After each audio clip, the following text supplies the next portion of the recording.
नमस्कार, आप देख रहे हैं न्यूज 24। आपके साथ मैं हूं रवि ठाकुर। शुरुआत करते हैं आज की बड़ी सियासी खबर से जो बिहार से आ रही है। बिहार में महागठबंधन का सीट बंटवारा तय हो गया है और इस सीट शेयरिंग फॉर्मूले के मुताबिक आरजेडी 26 सीट पे चुनाव लड़ेगी, कांग्रेस 9 सीटों पे दावेदारी ठोकेगी और लेफ्ट 5 सीटों पे चुनाव लड़ेगी। वहीं बड़ी खबर यह आ रही है कि पूर्णिया सीट से आरजेडी चुनाव लड़ेगी। पूर्णिया सीट वही है जिस पर दावा पप्पू यादव करते हैं। पप्पू यादव हाल ही में कांग्रेस में शामिल हुए हैं, लेकिन अभी यह खबर आ रही है कि पूर्णिया सीट जो है वहां से आरजेडी चुनाव लड़ेगी। इंतजार हो रहा था कि कब बिहार में महागठबंधन की तरफ से सीट शेयरिंग को लेकर खबर सामने आती है, कोई फॉर्मूला सामने आते हैं। अब फॉर्मूला सामने आ गए। यह फॉर्मूला 26-9-5 का है। 26 आरजेडी, 5 वामदल और 9 सीटें कांग्रेस। एनडीए के मुकाबले जिन्होंने अलग अलग जिन्होंने घोषणा की, आज पूरा महागठबंधन दल आपके समक्ष है और ये परिणति है एक प्रगतिशील विकल्प देने की, एक जुमले के खिलाफ हकीकत की राजनीति की, एक रोजगारोन्मुख जिसकी लंबी लकीर तेजस्वी जी ने खींची है, उस लकीर के इर्द गिर्द एक वैकल्पिक राजनीति राष्ट्रीय स्तर पर भी सुनिश्चित किया जाए। इसकी मैं समझता हूं कि उसकी छाप आप इस सीट एलोकेशन में महागठबंधन में देख रहे हैं। अब आपके अगर चुनिंदा 2-3 सवाल हो,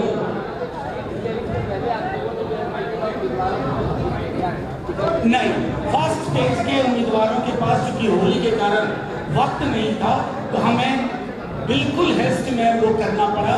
इसका गठबंधन के धर्म पर, उसके मर्म पर कोई प्रभाव नहीं। पप्पू यादव का दावा पूर्णिया से है, आरजेडी ने अपने उम्मीदवार की वहां घोषणा की है और उन्होंने अपना सिंबल भी दिखाया। देखिए, इस बात को क्या देखते हैं? नहीं, कुछ नहीं, मैं बताता हूँ। गठबंधन दलों का होता है, व्यक्ति के इर्द गिर्द गठबंधन नहीं होता है। और उस मर्म को क्या देखते हैं? नहीं, कुछ नहीं, मैं बताता हूँ। गठबंधन दलों का होता है, व्यक्ति के इर्द गिर्द गठबंधन नहीं होता है और उस मर्म को सब लोग समझते हैं। That's what I said. That's what I said. Alliances between political parties. It is never according to an individual or through the metrics of an individual. मैंने आपको साफ कह दिया ना, मैंने आपको सवाल का जवाब दे दिया।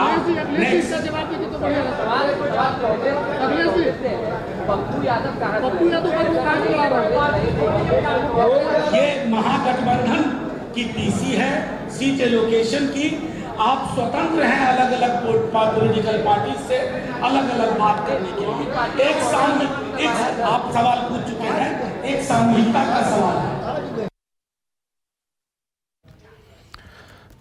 तो महागठबंधन को लेकर सीट शेयरिंग का फॉर्मूला तय हो गया है। सीधा रुख करते हैं मेरे सहयोगी सौरभ का। सौरभ, इंतजार था कि कब महागठबंधन सीटों की घोषणा करता है। फॉर्मूला सामने आ गया। आरजेडी 26, कांग्रेस 9 और वामदल मिलाकर 5 सीटों पे चुनाव लड़ेंगे। क्या बड़ी खबर इस सीट शेयरिंग फॉर्मूले से निकल कर आ रही है सौरभ? जी बिल्कुल, काफी माथापच्ची के बाद महागठबंधन ने आज सीटों का बंटवारा तो कर लिया, लेकिन सबसे बड़ी बात है कि अगर आप सीटों का फॉर्मूला देखेंगे और सीटों का जो चयन हुआ है उसको देखने के बाद यह निश्चित आपको एहसास हो जाएगा कि केवल और केवल राजद सुप्रीमो लालू प्रसाद यादव की चली है, कांग्रेस की एक नहीं चली है।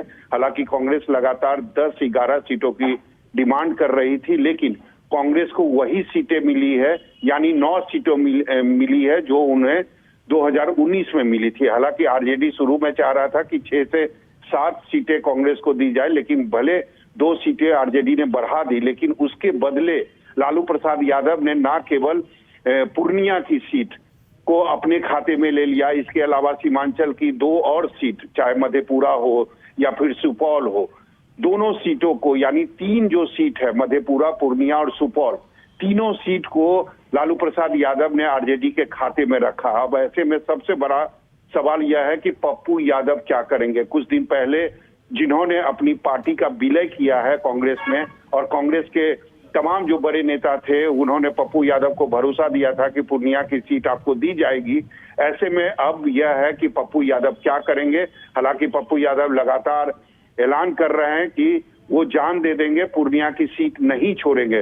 तो निश्चित तौर पर यह माना जा रहा है कि पप्पू यादव पूर्णिया की सीट से चुनाव जरूर लड़ेंगे। अब उनके पास कोई विकल्प नहीं है, तो इस कारण हो सकता है कि वो निर्दलीय चुनाव में जाएं और इसमें सबसे ज्यादा जो नुकसान है वो एनडीए गठबंधन को ही होने वाला है।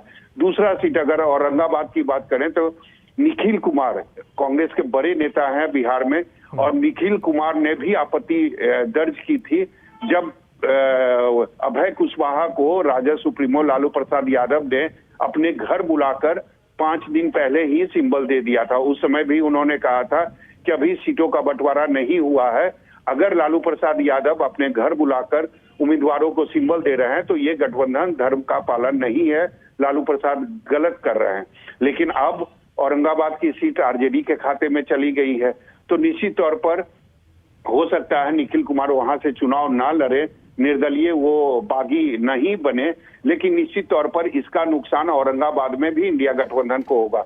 तो ओवरऑल जो सीट बंटवारा हुआ है वो कहीं ना कहीं केवल और केवल लालू प्रसाद यादव की जो मर्जी है उनकी चली है, और उसके बाद जो सीट बंटवारा हुआ है, लेकिन इसका नुकसान जो है वो चुनाव में इंडिया गठबंधन को जरूर उठाना पड़ेगा।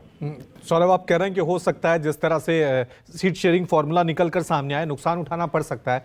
पिछली बार हमने देखा था एनडीए ने 39 सीट जीती थी, 1 सीट बस उनसे छूट गई थी, क्योंकि इस बार बिहार की सियासत में एक के बाद एक घटनाक्रम हुए। नीतीश कभी इधर थे कभी उधर चले गए। अभी आपको क्या टक्कर लग रही है एनडीए बनाम महागठबंधन में?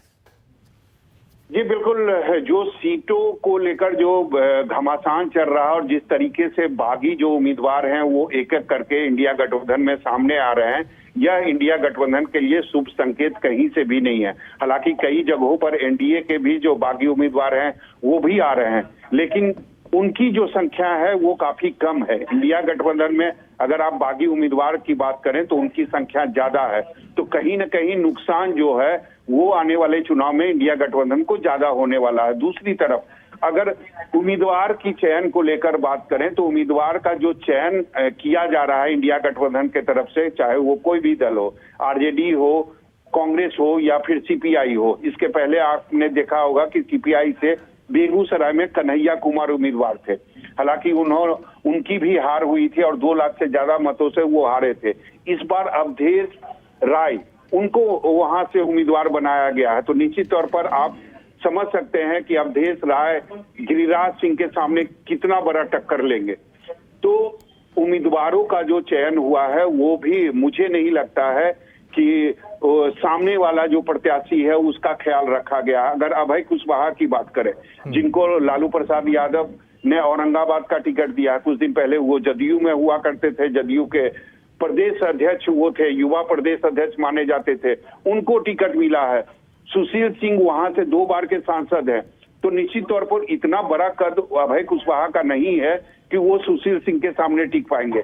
तो निश्चित रूप से केवल जो उम्मीदवार का चयन जो हुआ है महागठबंधन में, उसमें भी एक वरीयता का ख्याल नहीं रखा गया है। ये नहीं देखा गया है कि उनके सामने कौन उम्मीदवार है। और दूसरी तरफ जो खींचतान हुआ है, जो देरी हुई सीटों का बंटवारा को लेकर, उसमें जो लालू प्रसाद यादव ने अपने घर में बुलाकर 7-8 उम्मीदवारों को टिकट दे दिया है, वो भी ठीक से मुझे नहीं लगता है कि ठीक से उसका चयन हुआ है।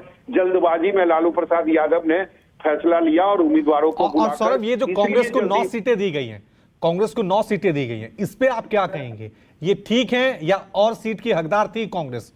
जी बिल्कुल हकदार थी। अगर 2019 की अगर आप बात करें, अगर उसके परिणाम की बात करें तो 2019 में आरजेडी की अगर बात करें तो आरजेडी के 0 सांसद थे, 1 सांसद कांग्रेस के थी। तो निश्चित तौर पर अगर लोकसभा में अगर आप देखें, ठीक है आप विधानसभा में बड़ी पार्टी हैं, बिहार में आप बड़ी पार्टी हैं, लेकिन उसके बावजूद कांग्रेस को ज्यादा जो सीटों का जो उसकी डिमांड थी वो ज्यादा मिलनी चाहिए थी। उसके बावजूद लालू प्रसाद यादव ने केवल 9 सीट दिया, जो कि उन्हें 2019 में भी मिला था, कांग्रेस को मिला था। लेकिन लालू प्रसाद यादव ने जो सीट का जो ये लोकसभा जो सीट जो कांग्रेस से लिए वो नहीं लेना चाहिए था, चाहे औरंगाबाद की सीट हो, चाहे पूर्णिया की सीट हो, क्योंकि वहां से अगर मजबूत उम्मीदवार थे पप्पू यादव, सीमांचल में अच्छा खासा उनका वर्चस्व ठीक भी है, माना ठीक है, जाता है। ठीक है। तो क्या ये सीमांचल आपसी खींचतान जो महागठबंधन के अंदर हुई है, इसका कितना नुकसान, कितना खामियाजा उठाना पड़ेगा, ये तो चुनावी नतीजे बताएंगे। शुक्रिया सौरभ तमाम जानकारी के लिए।